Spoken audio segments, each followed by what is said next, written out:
शिक्षा मित्रों के केस को लेकर जज ने एक अधिकारी को फटकार लगाई। ये फटकार उस वक्त लगाई जब सुप्रीम कोर्ट के द्वारा आ, प्रत्येक केस के अपीलकर्ता के जनपद में अधिकारियों और केसकर्ता के बीच आपसी समन्वय। आज के इस वीडियो में हम बात करने वाले हैं शिक्षा मित्रों के समायोजन को लेकर, नियमित करने को लेकर लगातार शिक्षा मित्र संघ के द्वारा, शिक्षा मित्र साथियों के द्वारा संघर्ष किया जा रहा है।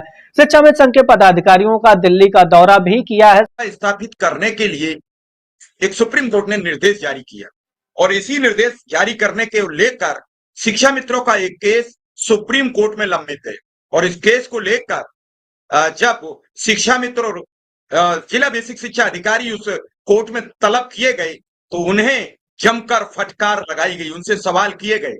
सीधा मैं उन शिक्षा मित्रों से आपकी बात कराऊंगा जिनके समक्ष ये बात हुई। मेरे साथ विनय सिंह जी हैं जो इस केस के अपील करता है। विनय सिंह जी, आपका स्वागत और अभिनंदन।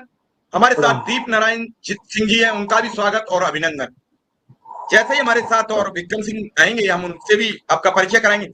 विनय सिंह, क्या था पूरा मामला आपकी और सुप्रीम कोर्ट के मध्य?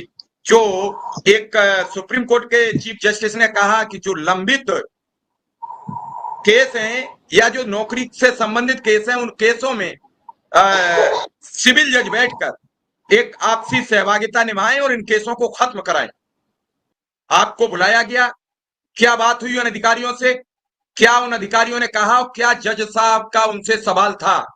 हालांकि जो अनुदेशकों का केस था वो सुनकर सुप्रीम कोर्ट पहुंच चुका है। सुप्रीम कोर्ट अब उसमें वकीलों के साथ बैठकर बातचीत करेगा और जब 9-10 हजार रुपया मानदेय की चर्चा इन जजों ने सुनी तो वो खुद अचंभित थे कि 9-10 हजार रुपया में कैसे पेट चलता होगा। दीप नारायण जी, क्या कहा जज साहब ने? सर, पहले तो आपको बहुत बहुत धन्यवाद जो आपने लायक समझा कि हमको इसमें मौका दिया।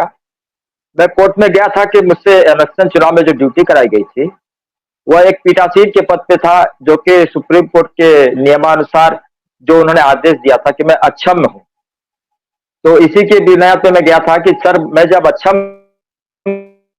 हूं तो मैं पीठासीन कैसे बन सकता हूं। तो उन्होंने कहा कि जो है आप अक्षम तो है लेकिन जो है आप कुछ भी कर सकते हैं लेकिन अध्यापक नहीं बन सकते। और ये जो आपका जो बेल आपने डाला है, जो पिटीशन डाला है, ये जो है इंटरटेनेबल है और जिससे कि आपको हम जो है परमिशन नहीं दे सकते हैं कि वो जाकर के जो है आपको शिक्षा में से समायोजित कर सकें। मैं आपके माध्यम